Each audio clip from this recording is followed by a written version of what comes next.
நண்பர்கள் அனைவருக்கும் வணக்கம். இன்னைக்கு நம்ம இந்த வீடியோல வங்கி வாடிக்கையாளர்களுக்கு மினிமம் பேலன்ஸ் தொடர்பாக புதிய தகவல் ஒன்று வெளியாகி இருக்கு. சோ அதை பத்தி தான் இப்ப நம்ம பார்க்க போறோம். இந்திய ரிசர்வ் வங்கியின் புதிய விதிமுறைகள் வங்கிகளில் கணக்குகள் வைத்திருப்பவர்களுக்கு ஏற்றுக்கொள்ளக்கூடிய மினிமம் பேலன்ஸ் தொகையை மேலும் எளிமையாக்குகிறது. வங்கிகளின் சேமிப்பு கணக்குகள் வைத்திருப்பவர்களுக்கு அதிக சலுகைகள் கிடைக்கும் என்றும் எதிர்பார்க்கப்படுகிறது. சேமிப்பு கணக்கில் மினிமம் பேலன்ஸ் இருப்பில் யூனியன் பேங்க் ஆஃப் இந்தியா போன்ற சில வங்கிகள் 250, 500 அல்லது 1000 ஆகிய தொகைகளை பராமரிக்க வேண்டும் என்று கூறுகின்றன.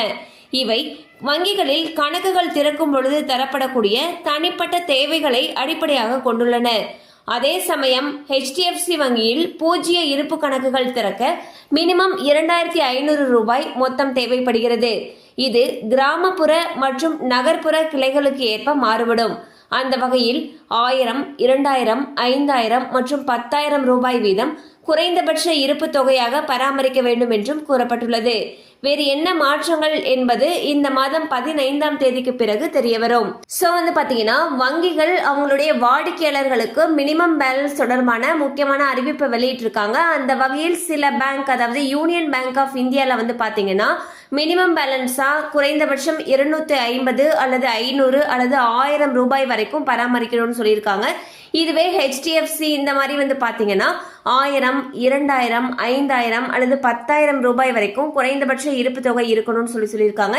இந்த தொகையானது ஒவ்வொரு பகுதிக்கு ஏற்றவாறு மாறுபடும். அதாவது கிராமப்புறத்துல ஒரு தொகை இருக்கும், நகர்ப்புறங்கள்ல ஒரு தொகை நம்ம மெயின்டைன் பண்ற மாதிரி இருக்கும். அதே போல நம்ம மெட்ரோ அந்த மாதிரி பாக்குறப்போ அவங்க இன்னும் கொஞ்சம் அதிகமா மினிமம் பேலன்ஸ் மெயின்டைன் பண்ற மாதிரி இருக்கும். சோ அது கிளைகளுக்கு ஏற்ப மாறுபடும்னு சொல்லியிருக்காங்க. சோ உங்களுடைய அக்கௌண்ட்டுக்கு நீங்க எவ்வளவு மினிமம் பேலன்ஸ் மெயின்டைன் பண்ணணும்னு தெரிஞ்சுக்கணும்னு நினைச்சீங்கன்னா உங்களுடைய வங்கி கிளையை அணுகலாம். கண்டிப்பா இந்த அப்டேட் உங்களுக்கு பயனுள்ளதா இருந்திருக்கும் நம்புறோம். மேலும் இது போல அப்டேட்ஸ் உங்களை உடனே ரீச் ஆகணும்னு நினைச்சீங்கன்னா நம்ம சேனலோட தொடர்ந்து இணைந்திருங்க.